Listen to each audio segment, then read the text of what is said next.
eh, pandangan saya ke Pak Anies saat itu ya jelas saya merasa kurang suka dengan beliau, dan bahkan kelihatannya kayaknya nggak suka banget gitu.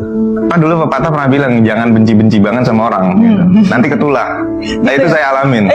Iya, saya alamin. Jadi waktu pas memenuhi tugas itu tuh terpaksa? Pertama Bisa dibilang? bisa dibilang terpaksa. Jadi awal pertama kali saya ditugaskan saya nggak mau, meskipun saat itu saya belum tahu namanya siapa.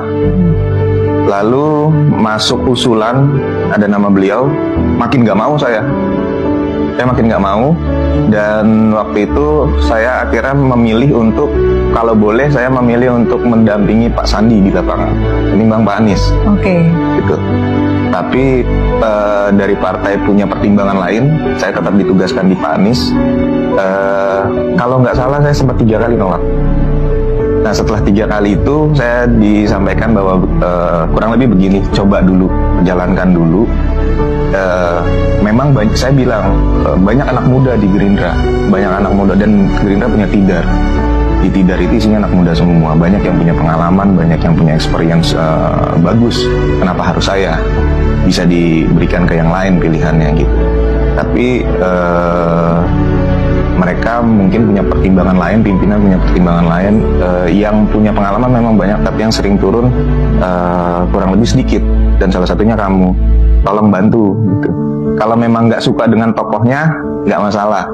Coba dulu 1-2 bulan. Kita nggak paksa kamu untuk suka sama tokohnya gitu.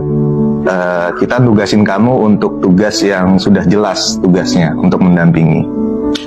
Terus saya minta waktu 3 hari, ya sudah akhirnya saya ambil pilihan itu, saya terima, saya jalankan. Sebulan pertama itu tim saya yang saya suruh dekat sama Pak Anies, yang saya suruh mendekat gitu, saya suruh benar-benar sapa Pak Anies. Itu tim saya, bukan saya selalu dari jauh. Di Mas Gian malah cenderung menghindar ya? Cenderung menghindar untuk berinteraksi dengan berinteraksi. Yang penting saat itu saya sudah jalankan tugas saya, terus mengkoordinasikan semuanya dengan baik gitu. Sisanya ya sudah, itu urusan anak buah saya, bukan anak buah ya, maksudnya tim saya gitu. Tim saya yang saya suruh untuk benar-benar melekat dengan beliau. Orang yang punya retorika bagus, yang punya gestur baik dan relatif cenderung santun gitu, udah pasti bentukannya cuma hanya cover aja gitu, pencitraan aja gitu, kamuflase. Kesehariannya nggak mungkin seperti itu. Itu yang saat itu jadi pandangan saya. Nah setelah masuk 1 bulan saya bertugas, lalu ada satu momen itu ya, di mana pertama kalinya saya hadir di kediaman beliau pagi-pagi. Itu menjemput sebelum kita berangkat giat, itu berkegiatan kampanye. Nah saat itu beliau sedang sarapan. Dan saya lihat, wah ini waktu sudah mulai mepet gitu, sehingga mau nggak mau harus saya jemput gitu beliau, dan ingatkan gitu. Karena saat itu tim saya sudah terlanjur saya pecah ke beberapa titik, sehingga hanya ada saya waktu itu dan 1 orang lagi. Saya memutuskan menginisiatifkan untuk ke dalam. Saat mau memanggil beliau sedang berinteraksi dengan mohon maaf ya, pembantu rumah tangganya gitu, yang membantu asisten rumah tangga. Nah di situ saya benar-benar berubah 180 derajat, karena saya perhatikan di sekitar tidak ada orang, lalu juga tidak ada kamera, tidak ada siapapun saat itu. Tapi pola komunikasi, gestur komunikasi yang dibangun sama beliau dengan asisten rumah tangganya itu sama persis dengan gestur dan komunikasi yang dia bangun selama berkomunikasi dengan publik, dengan media, dengan siapapun gitu. Jadi di situ yang saya lihat, ini jangan-jangan saya yang salah nih.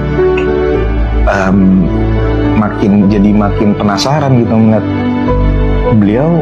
Ternyata memang benar seperti ini pola komunikasinya, memang seperti ini karakternya gitu, pribadinya. Nah dari situ akhirnya saya berusaha lebih dalam lagi menggali siapa sih sebenarnya Anies Baswedan ini, mulai dari kesehariannya. Karena buat saya nggak pernah menilai public figure itu atau tokoh-tokoh di politik itu dari mereka sehebat apapun menjalankan program atau menjalankan jabatannya gitu. justru malah yang saya nilai adalah keseharian dan pola sederhananya itu. Dari hal sederhana itu akan terlihat kan karakteristik seseorang. Nah dari situ yang saya lihat, hari-hari saya ikutin.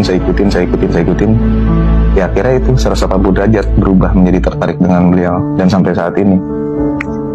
Jadi sekarang jadi jatuh cinta beneran ya Mas ya? Jatuh cinta sebagai orang tua, jatuh cinta sebagai macam-macam beliau. Respect. Itu ya respect.